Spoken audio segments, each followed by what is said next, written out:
디모데후서 2장 20절부터 26절까지 말씀입니다. 디모데후서 2장 20절부터 26절까지 말씀.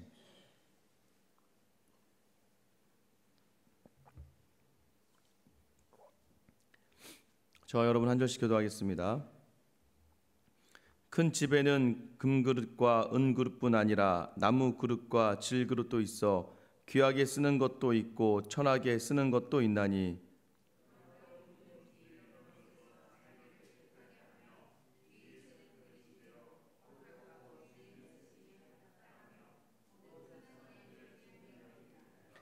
또한 너는 청력의 정욕을 피하고 주를 깨끗한 마음으로 부르는 자들과 함께 의와 믿음과 사랑과 화평을 따르라.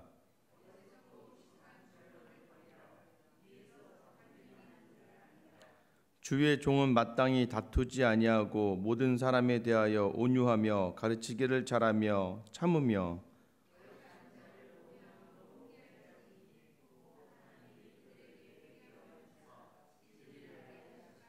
함께 읽겠습니다. 그들로 깨어 마귀의 얼무에서 벗어나 하나님께 사로잡힌 바 되어 그 뜻을 따르게 하실까 함이라. 아멘. 할렐루야. 새해 복 많이 받으십시오.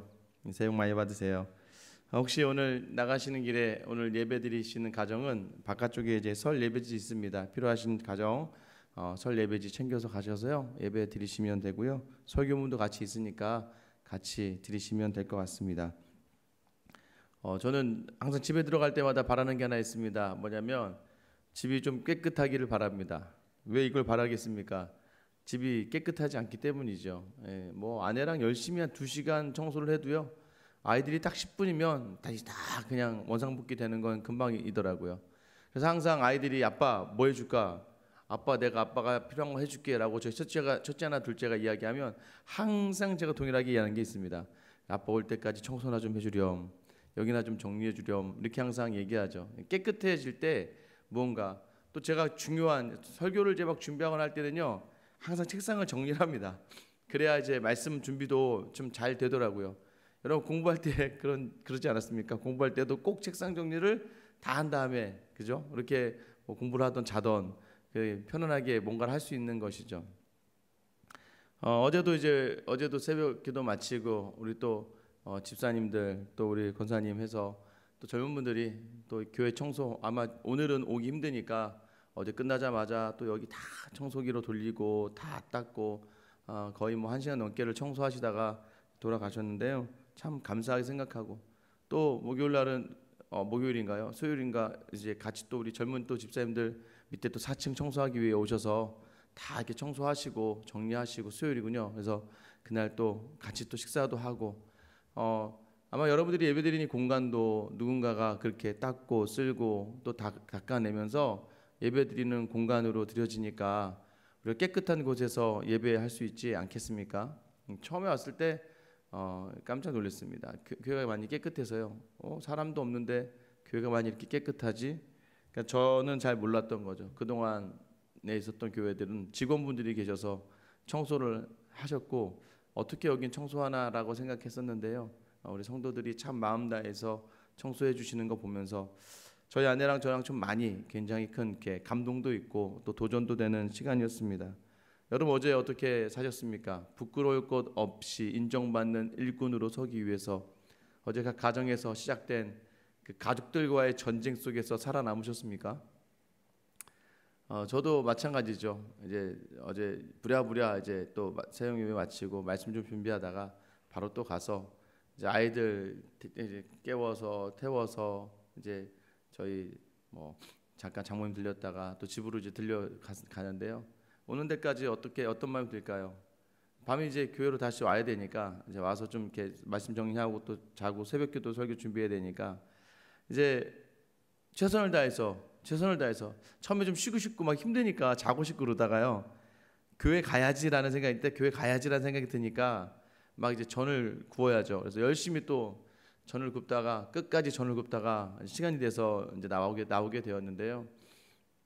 어떠셨어요? 여러분 또 오늘도 이제 여러분 가족들을 만나시면서 참 신기하죠.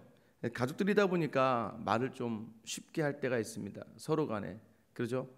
봐서 반갑게 이야기하면 되는데 반갑다는 표현을 또 할 때도요 이게 좀 약간 다른 자기 생각을 담아내기도 합니다.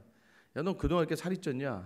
이런 말 받으면 갑자기 이제 스트레스를 받기 시작하는 거죠. 싸우자는 것도 아니고, 그죠? 계속 말 한마디, 또 작은, 물론 표현하는 데 있어서 굉장히 지혜로움이 필요한 것 같습니다. 이것이 바로 우리가 그 신앙인으로서 가져야 될 자세가 아닌가 합니다. 어쨌든 오늘 교회 나오신 여러분들을 참 주님의 이름으로 축복하고요.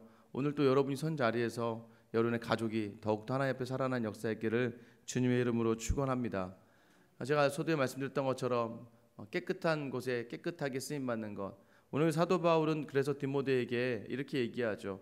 그릇이 많지 않냐? 큰 집에 그릇이 있는데 금그릇도 있고 은그릇도 있고 또한 나무그릇도 있고 질그릇도 있다. 그런데 중요한 것은 무엇이냐? 여기에서 처음에는 금그릇은 뭔가 더 중요한 걸 담고자 샀을 거예요. 은그릇도 마찬가지예요.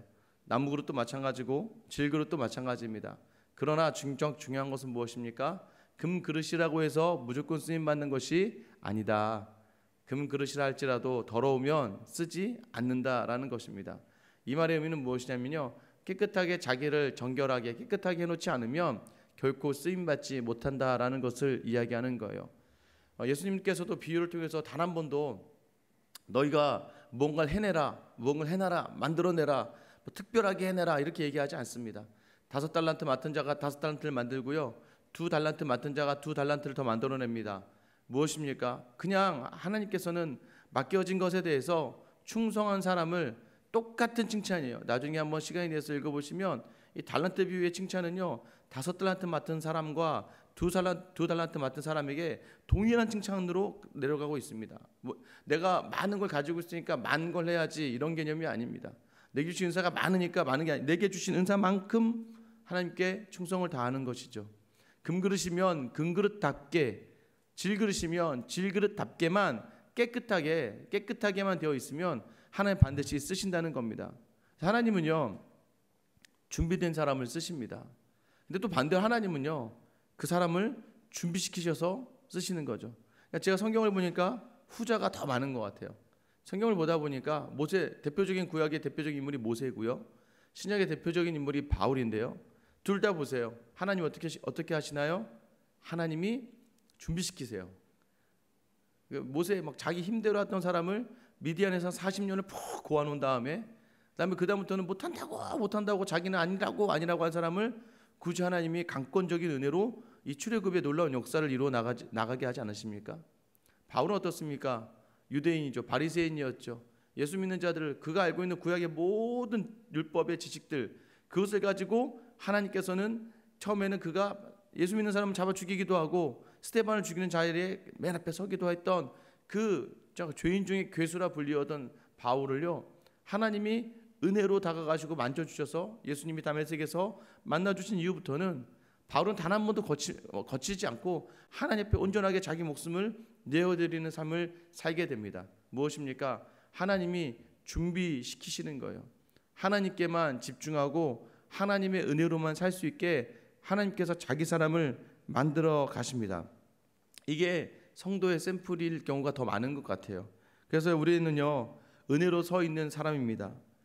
성결케 위해 기도하고 뭐라고 우리가 처음에 찬양했잖아요. 성결하기 위해서 기도하는 얘기는 뭐냐면 내가 기도하면 성결해진다는 얘기가 아니에요. 하나님께서 주신 그 성결의 은혜, 하나님께서 주신 그 은혜를 기억하는 자리가 기도의 자리가 되는 거예요. 99%, 100%의 하나님의 은혜, 그러나 99%또 100%의 나의 반응, 나의 노력이 아니라 반응인 것이죠. 하나님이 은혜 주시는 것만큼 내 마음을 잘 추스려서 쓰임받을 수 있게끔 나를 깨끗하게 하는 것, 이것이 바로 하나님의 사람들에게 어떤 사람이 쓰여지는가입니다. 제가 이 교회를 봤습니다. 교회는요 돈이 많고 권력이 있고 명예가 높은 사람들을 통해서 교회가 세워지지는 않는 것 같습니다. 교회는요 정말 하나님 앞에서 준비된 사람들을 통해서 헌신된 사람들을 통해서 교회가 세워지는 것입니다. 오히려 저는 참 우리 교회 와서 감사합니다. 처음에 이제 하남시 와서 집을 알아볼 때 집값이 너무 비싸가지고는 이 동네는 참 다들 부자만 살겠구나라고 생각했었습니다.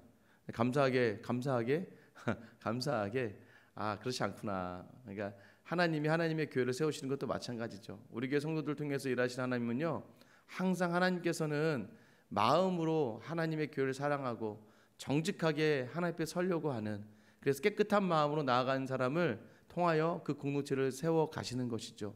그래서 저는 저와 여러분에게 그러한 기대가 있는 것 같습니다.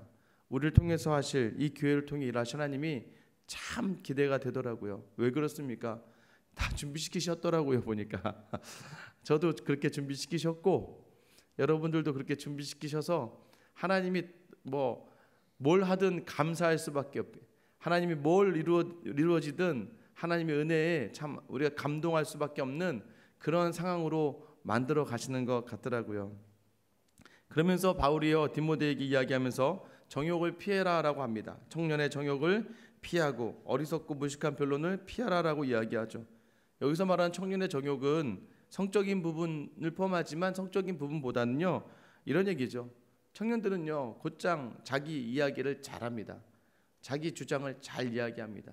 젊은 사람일수록 자기 생각을 잘 이야기합니다. 이제 여기서 이제 연세가 드시면 아시죠? 이 얘기하면 다 아니까, 어떤 일이 일어날지 아니까, 물론 그 순간마다 이것에 대해서 왜 그런지, 문제가 무엇인지에 대해서 이야기하고 싶지만 세월이 흐르고 인생을 알다 보면 알게 됩니다.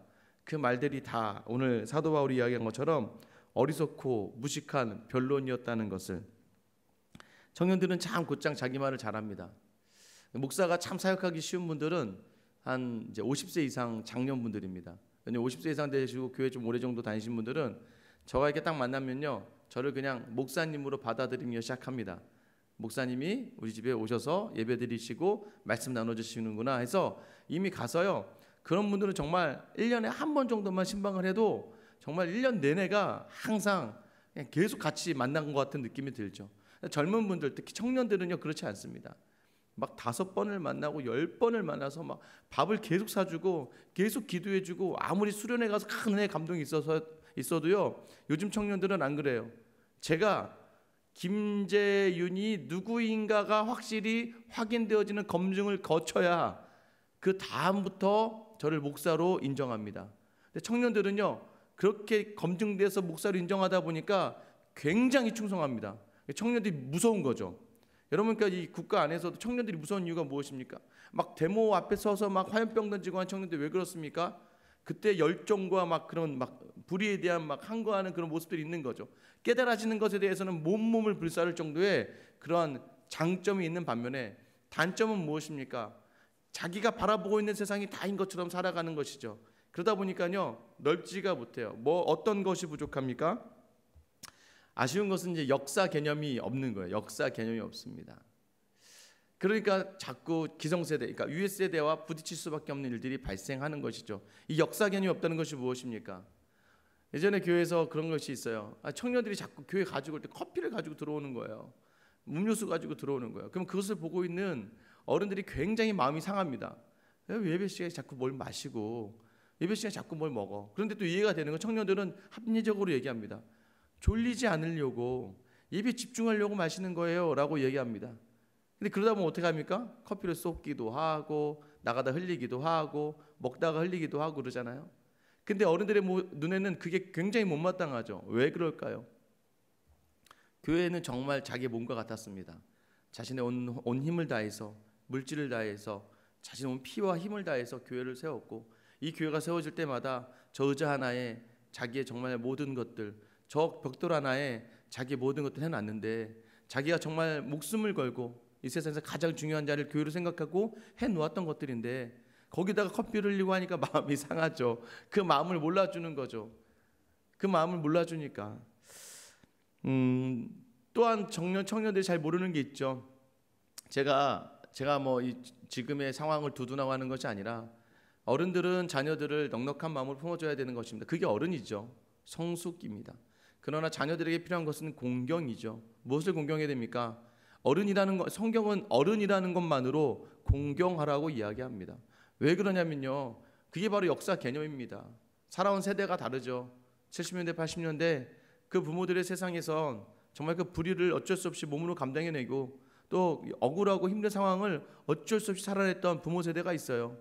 회사를 먹여 살려야 되는 게 우선이기 때문에 회사 안에서도 함부로 말하지 못합니다. 또 국가의 권력이나 또 살아가기 위해서 어쩔 수 없이 비참하고 또 수모당하면서 그들을 겪어내면서 무엇을 하기 위해서입니까? 자녀를 먹이고 자녀를 교육시키기 위해서죠. 그래서 다행히 우리나라는요, 많은 자녀들이 제대로 교육을 받고 제대로 공부를 했습니다. 그러다 보니까 옳고 그름에 대한 정확한 지식적 판단을 할 수 있을 정도로 아이들이 많이 똑똑해졌어요. 근데 문제는 무엇입니까? 그 자녀들이요, 부모가 그렇게 자기 목숨을 걸고 최선을 다해서 세워준 반석 위에서 배웠던 것들을 가지고 부모를 판단하기 시작하는 것이죠. 이거는 불의한 거예요. 이건 그렇게 살면 안 되지. 엄마 아빠 왜 그렇게 살았어? 왜? 지금 그렇게 사는 세상이 아니지만 그때는 그렇게밖에 살 수 없는 세상이었거든요. 근데 그것을 인정하지 않고 그 역사 개념이 없이 지금의 자신들의 지금의 논리와 지금의 개념으로 그 역사를 살아왔던 사람들을 판단해버리기 시작하면 어느 누구도 살아있을 사람이 아무도 없는 거죠. 이게 무엇입니까? 역사 개념이 있어야 된다는 거예요. 그래서 그 시대에 살았던 사람들에 대한 인정과 존중이 있어야 되는 것입니다. 교회 안에서도 마찬가지예요. 교회 안에서도요, 그러한 내 생각을 이야기하고 내 말을 이야기하기보다는 허탄한 말들을 버리고 잘못된 말들을 버리고 무식한, 나중에 이걸 뭐라고 합니까? 그것은 곧 어리석고 무식한 변론이다. 똑똑한 게 어디 있니? 가장 똑똑한 게 무엇입니까? 가장 옳은 게 무엇입니까? 자기 희생이 들어간 자리여야 한다는 것이죠. 제가 요즘에 자녀들에게 물어봅니다. 저도 참 그랬지만 어머니 아버지에게 용돈 받았던 뭐 10만 원, 20만 원, 학교 다녀야 돼요, 뭐 차비해야 돼요, 밥 먹어야 돼요 하면서 한 달에 뭐 10만 원, 20만 원, 요즘 뭐 더 쓰겠죠 아이들이. 그거 받는 거 쉽게 생각합니다. 당연히 줘야 되는 거 아닌가? 그런데 자녀들 어떻습니까? 자녀들 한 달에 10만 원, 20만 원 부모에게 돈 가져다 드릴 수 있나요? 아무리 좋은 회사 다녀도요, 부모에게 그 정도도 못 갖다 줍니다. 자기가 받았던 용돈만큼도 한 달에 못 갖다 주거든요. 그러니까 자기 자신을 냉정하게 그 판단의 잣대로 자기를 돌아보면 오히려 자기 자신이 부모에게 얼마나 부끄럽고 얼마나 부모 앞에서 한심한 존재였다는 걸 알게 되는 것이죠. 근데 자기 자신은 그렇게 바라보지 않고 세상의 개념 합리로만 바라보면 안 된다는 거예요. 교회에는요, 더 그래서는 안 된다는 겁니다. 그래서 우리가 어른들이 그런 얘기하죠. 자녀들 바라보면서 헛똑똑이다, 헛똑똑이. 저거 지가 똑똑한 줄 아는데 나중에 시간 지나가면, 근데 부모니까 성숙하니까 기다려주고 인내해주는 것이죠. 싸워봐야 무슨 소용이 있겠습니까? 어리석고 무식한 변론일 뿐인데요. 그러나 압니다. 여러분, 시간 지나면 압니다. 어제 우리가 말씀을 나눴잖아요. 하나님은 반드시 다 아시고 또 하나님의 사람들이 시간이 지났을 때 다 안다는 것이죠. 그래서 우리는 정말로 무식하고 어리석은 변론을 피해야 됩니다. 마지막에 바울이 뭐라고 얘기합니까? 주의 종이 되기 위해서 23절 24절에서 얘기하죠. 주의 종은 24절이죠. 주의 종은 첫 번째 무엇입니까? 마땅히 다투지 아니하고. 교회에서는 절대 싸우면 안 되죠. 교회에서는 절대 싸우면 안 됩니다. 하나님의 종, 저만 주의 종을 이야기하는 게 아니죠. 우리 모두를 이야기하는 겁니다. 저는 참 안타까울 때가 많아요. 교회에 우리가 이 교회가 어떤 유익이 있고, 그러니까 내 인간적인 걸 챙기기 위한 수단이고, 그게 경쟁의 그런 공동체라면 싸울 수 있겠죠. 가져가야 되니까. 그럼 우리가 가져가야 됐거든요. 우리가 싸워야 됐거든요. 예수 그리스도의 은혜를 가져가기 위한 분투, 영적 전투밖에 없는 겁니다. 세상 마귀로부터 이겨나고 살아남기 위한 영적인 전투 외에는 사람과 사람끼리 싸울 이유가 하나도 없습니다. 저는 여기 이 말씀을 듣는 여러분들, 그래도 교회에서는 기도를 제일 많이 하시는 분들이니까 여러분들이 싸움의 자리에서는 가장 먼저 여러분의 것을 포기하면서 그 자리를 정말 화평의 자리로 만들 수 있기를 주님의 이름으로 축원합니다. 두 번째는 무엇입니까? 모든 일에 온유하라고 이야기하죠.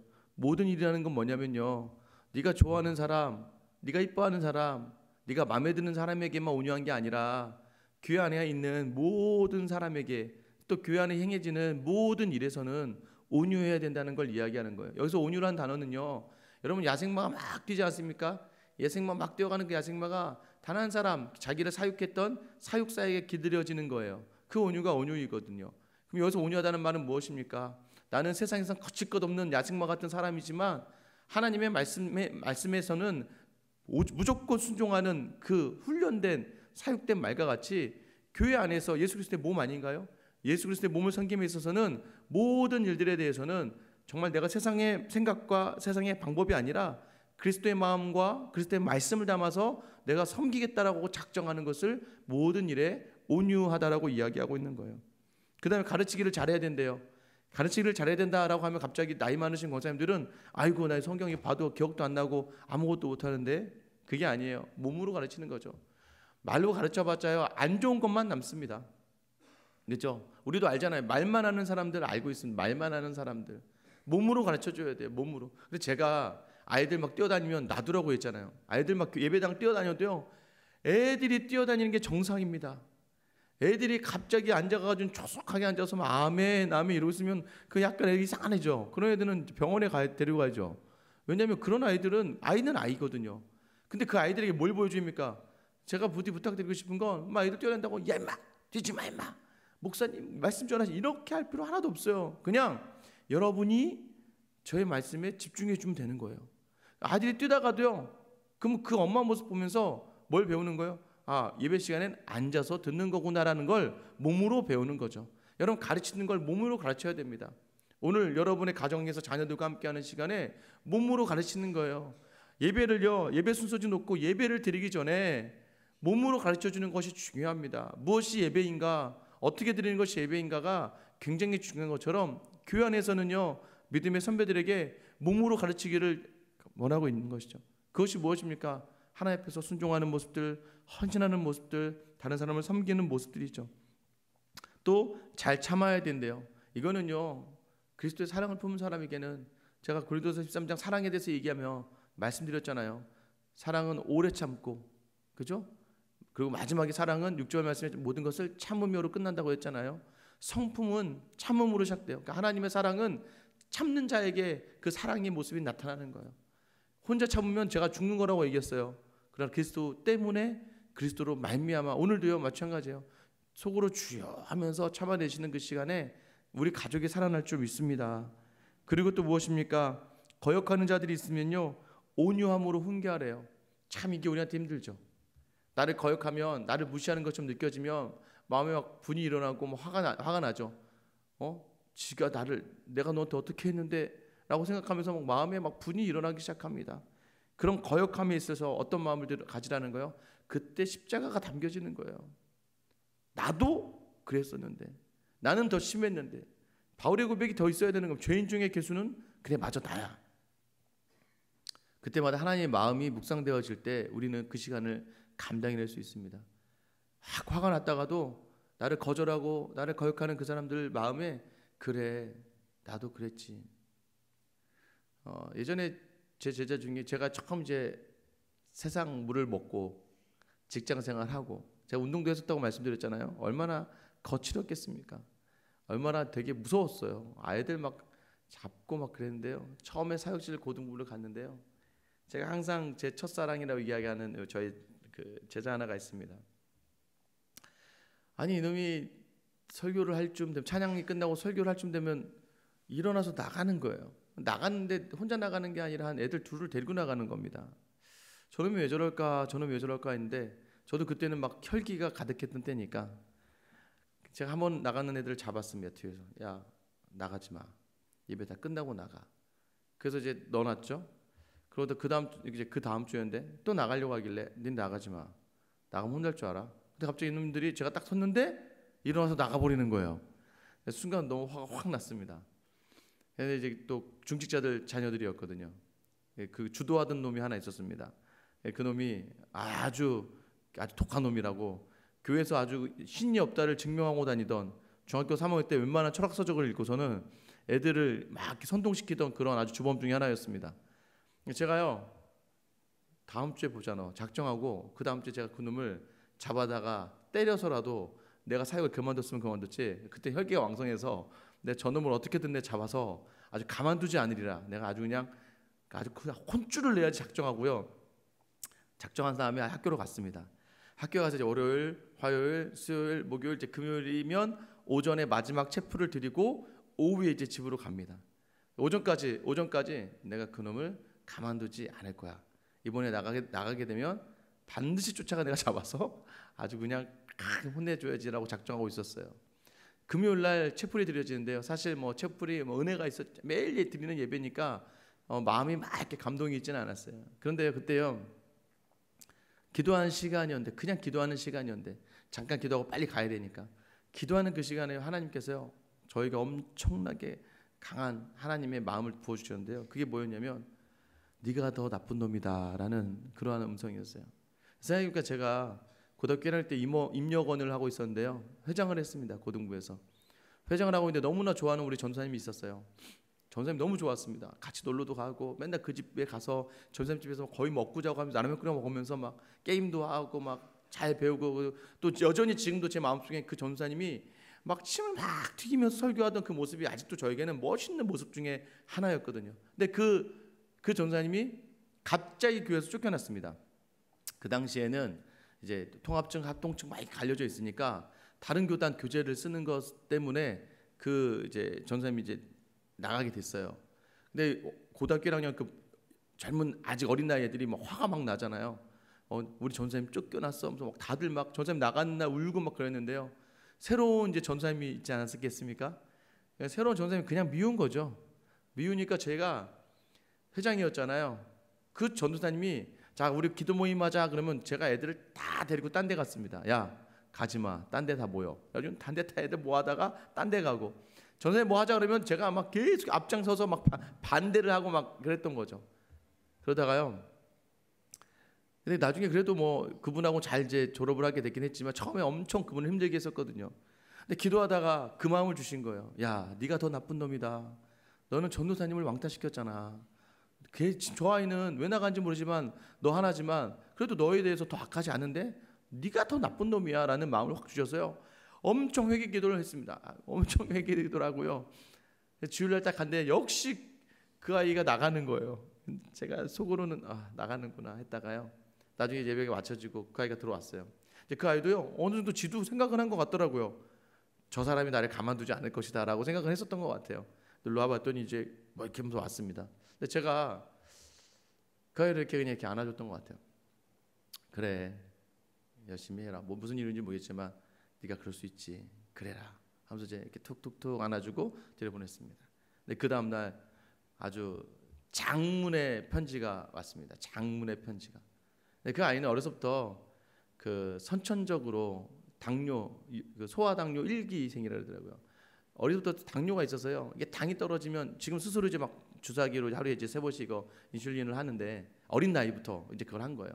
그러니까 걔는 하나님이 없다고 느껴지는 거죠. 왜냐하면 내가 이렇게 태어난 것만 해도, 그러니까 엄마가 그 아이 때문에, 아이 셋이 있는데 그 집사님이 그 아이를 낳은 것만으로 엄마는 굉장한 삶의 무거운 짐이 있는 거예요. 이 아이에 대해서만큼은 뭘 어떻게 할 수가 없는 거예요. 그러니까 이 아이가 뭐 이게 어떻게 된 거야? 우리 엄마 저렇게 교회 열심히 다니는데 아빠 이렇게 열심히 섬기는데, 그러니까 얘가 하나님을 저주하고 다니기 시작했는데, 봐라 애들한테 그러는 거죠. 야 봐라 내가 이렇게 저주해도 아무렇지 없어. 아무 일 없어. 하나님 없어. 자기가 나름대로 신이 없는 것들에 대해서 공부하기 시작했던 아이예요. 애들 앉혀놓고 강의까지 하면서 애들을 막 선동하던 아이였습니다. 근데 그날도 그래서 이제 이게 인슐린이나 당이 떨어지면 이제 단 걸 먹어야 되잖아요. 굳이 반항의 자세 하나가 예배 중에 나가서 슈퍼에 가서 단 걸 먹고 오는 거죠. 자기가 그 얘기를 쓴 거예요. 쭉 해서 목사님, 전사님 사실 저는 소아당뇨가 있고요. 그 시간이 되면 저는 당이 떨어져요. 근데 제가 물론 자기도 잘한 건 아니지만 그래도 일부러라도 그 시간에 아마 그것을 가지고 표현하고 싶었던 것이죠. 그래서 그 친구가요, 그 이후에 저랑 굉장히 좋은 관계가 되었습니다. 교회 모든 사람들이 문제아라고 여겼던 그 친구가요, 그날 그 해 제 첫 해 수련회 때요, 그 친구가 이제 수련 내려갔는데, 이 친구는 하나님 믿지 않기로 작정했으니까 저하고 관계는 좋지만 저 때문에 이제 수련회 갔는데요, 수련회 가서 제 목적은 하나였습니다. 이놈이 예수님을 인격적으로 만나는 것이다. 근데 이놈이 수련회 한 내내 찬양을 해도 눈을 이렇게 치켜하고, 제가 일부러 맨 앞자리에 앉혔는데 아니 눈을 이렇게 치켰다고 계속 앞에 째려보고 있는 거예요. 기도 시간에 기도 막 하는데 제가 기도할 때 일부러 선생님들하고 선배들한테 얘기했습니다. 얘 와서 기도해줘라. 무조건 얘 와서 기도해주는 거다. 그러니까 막 선생님들도 오고 막 선배들도 와서 막 기도해서 기도하는데, 근데 제가 기도하다 이렇게 보잖아요. 그런데도 계속 이러고 있는 거예요. 그래서 제가 첫째 날 이렇게 넘어갈 쯤 하다가 너무 속이 이제 답답해서 이게 그런 기도를 했습니다. 하나님, 오늘은 아닌 것 같습니다. 오늘은 아닌 것 같네요. 그런데 다음에 저는 씨를 뿌리는 거니까 다음엔 기회가 있겠죠 라고 마지막 기도를 하고 잠깐 쉬는 시간이었는데요. 그 다음에 잠깐 다시 기도하는데 하나님이 그때 그 친구를 만져주셨어요. 그날 그 친구가 갑자기 펑펑 울면서 통곡을 하면서 기도하기 시작했습니다. 그리고 그 친구 때문에요, 그때 기도하러 왔던 애들, 또 그 친구를 따라다녔던 모든 아이들이 그날 엄청난 충격을 받았습니다. 이 아이가 회개하고 자복하고 하나님께 기도하는 걸 모습을 보면서 저는 그날 이후로부터 저의 모든 사역의 자리는 풀렸습니다. 왜냐하면 거기 있던 아이들이 그날 엄청나게 많은 아이들이 예수님 인격적으로 만나고요. 그날 6시부터 집회가 시작되는데요. 그 기도회가 언제 끝나냐면 그 다음날 새벽 5시 반에 끝났습니다.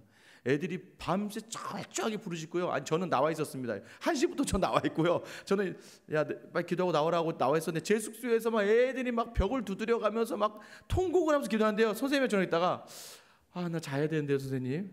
선생님 어떻게, 선생님 다 뿌린 일이죠. 계속 애들을 밖에서 기다리는데요. 5시 반이 되니까 애들이 기도가 다 맞춰지는 거예요. 하나 둘 이제 들어가 자는 거예요.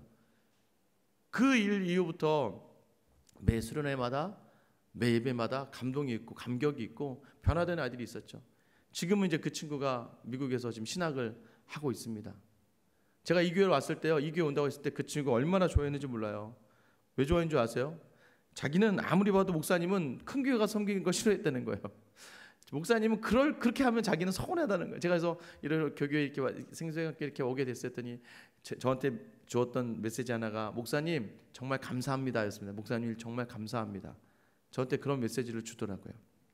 무엇입니까? 하나님은요 반드시 오늘 25절 26절 말씀이 무엇입니까? 거역하는 자들을 온유함으로 훈계할 때에 하나님이 그들에게 회개함을 주사 진리를 알고 깨어서 마귀의 올무에서 벗어나 하나님께 사로잡힌 바 되어 그 뜻을 따르게 하실까 함이라. 여러분이 여러분의 자녀와 교회 안의 믿음의 후배들을 정말로 온유함으로 나를 거역한다 할지라도 마음 다해서 온유함으로 훈계할 때에 하나님 그들에게 회개함을 주시는 은혜를 주신다는 거예요. 그리고요 더 나아가서 마귀의 올무에서 벗어나 하나님께 사로잡힌 바 되는 그 뜻을 따르게 하는. 그래서 자녀들한테도요 이겨먹으려고, 자녀를 이기려고, 왜냐면 엄마가 이렇게 고생했잖아, 엄마는 이렇게 힘들게 살아서 너는 그렇게 살지 않았으면 좋겠어 라고 했던 그 말들이요 오히려 그 아이들에게 올무가 되는 거예요. 왜요? 그 말의 모든 핵심은 세상적으로 잘 살아라잖아요. 야 너 인마 공부 잘해야 세상적으로 잘 사는 거야. 야 인마 너 인마 열심히 살아야지 세상에서 잘 사는 거야 라고 우리가 이야기했던 그 세상의 모든 것들이 그 아이의 올무가 되어버리면 그 아이들이 하나님으로 돌아올 수 있는 일들이 없는데요. 참아내고 그래 그럴 수 있어. 엄마는 기도만 할게. 아빠는 기도만 할게. 그래 그럴 수 있다. 그래 그렇게 해라 라고 할 때 정말 그 아이들이 믿음의 자리로 돌아오는 순간에 하나님은 그 아이들을 하나님의 뜻을 부어주시고 하나님의 뜻이 무엇인지를 아는 그 아이들을 통해서 하나님은 하나님의 교회와 하나님의 역사를 이루어 가시는 거예요. 악을 선으로 이기는 겁니다. 세상을 믿음으로 이기는 거예요. 이것이 바로 우리에게 하나님께서 허락하신 놀라운 일이죠. 근데 혼자 안 되니까요 22절 보세요. 주를 깨끗한 마음으로 부르는 자들과 함께 따르는 것이라. 깨끗하게 주를 부르는 자들이, 우리가 함께하는 사람들이 바로 그런 자들 아니겠습니까? 저와 여러분이 바로 이러한 사람들이 되어야 되고, 또 이러한 사람들로 섰을 때에 하나님은 우리 교회를 더욱더 하나님의 일을 감당해낼 수 있는, 하나님의 뜻을 받드는 귀한 일꾼들로 채워주시고, 그리하여 이 땅 가운데 많은 축복을 전할 수 있는 축복의 통로로 서게 하실 줄 믿습니다. 오늘 하루 여러분을 통하여 여러분의 가정과 이 교회가 더욱더 그 은혜가 있기를 주님의 이름으로 축원합니다. 이 시간 같이 한번 기도하실게요. 여러분 이 시간 기도하실 때 하나님, 내가 깨끗한 하나님의 사람이 되게 하여 주시옵소서. 아버지 하나님, 아직도 청년의 정욕, 아직도 내 마음대로 하려고 하는 그러한 모습들이 우리 가운데 있습니다. 하나님, 오늘 이 시간 우리 마음 가운데 다시 한번 하나님을 향하여 정직한 마음 주시고, 내 뜻이 아니라 내 변론이 아니라 하나님의 마음을 담아서, 주의 종의 마음을 담아서 살아내는 나를 통하여 나의 가정과 나의 교회가 살아나는 귀한 역사 허락하여 주시옵소서. 또한 이 교회를 위해 기도하실 때는요, 이러한 주의 종들이 넘쳐나는 이 생수양 교회가 되게 하여 주시옵소서.